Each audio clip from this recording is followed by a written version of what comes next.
Hello, real estate investors. On today's installment of the Spire Simple Syndication System, we're talking about returns. After all, this is why we do this, right? We want our money to make money. Here we go.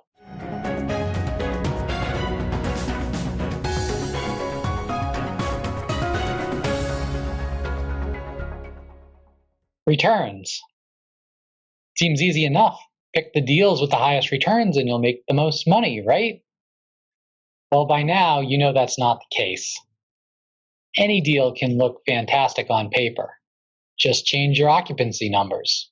Or put artificial rent increases in there that may never be able to be realized. Maybe show your expenses dropping way down. There's all kinds of ways that on paper, a deal can produce some phenomenal returns. However, as a real estate investor, you need to make sure that that can actually be executed and the returns that are being shown are ones you believe can be achieved. If you're looking at a deal that has particularly high returns, use extreme caution. You need to dig in and really understand what's driving those high numbers. You need to believe the business case and understand that it can be realized because returns on paper only come to your pocket if the business case is executed. When looking at returns, there's three things that we'll cover in this video that you need to understand. The first, we will talk about returns to the investor, the general partner limited partner splits, and fees. Returns to the investor. It's important to understand whether the returns being presented are those of the asset as a whole or the returns you can expect as the limited partner and investor. In some cases, the returns would be presented just as in terms of what the asset will produce, and then it gets split up between the limited partners or investors and the general partners. So it's always important to understand what your return on your capital will be. At Spire Investment Properties, we always frame our returns in terms of the investor's return because that's what matters to you.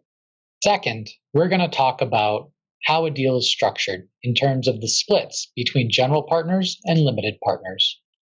General partners are the ones who find the deal, put it together, operate it, and ultimately drive the business model. The limited partners are the investors. The splits that are most typical are modeled after hedge fund and private equity companies. It's typically a 70-30 or an 80-20 split, although it can vary. And so what that means is, let's say in a 70-30, 70% of the returns go to the limited partners, the investors, while 30% is considered carried interest for the general partners, sometimes called sponsors of the deal. And so when the asset produces money, that's how the returns are distributed. Some people initially think that the higher the percentage of limited partner participation, the better. But experienced investors recognize that higher percentages to the general partner is not only very motivating for them, but also means that the deal is probably solid. It's creating cash that enables a higher split and still provides you the returns that you're looking for. Some multifamily operators offer what's referred to as a preferred return. This is a percentage return on your investment that is paid out prior to the general partner receiving any of their distributions.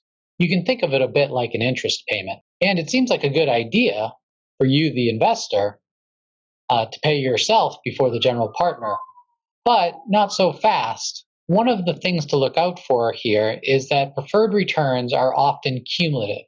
So for instance, if the preferred return was 6% and after the first year, the limited partners were not paid out at 6% of their capital, it is often cumulative, which means the next year you would be owed the 6% for next year, as well as any catch up for the 6% of the prior year. And again, seems like a great idea for the investor. You're going to get your 6% before the general partner receives any of their distribution. The challenge comes if the deal, for whatever reason, turns upside down. And if the general partner realizes that they may never catch up on those preferred returns, it becomes highly unmotivational for them to do what they can to try and save it. So there's nothing wrong with preferred returns.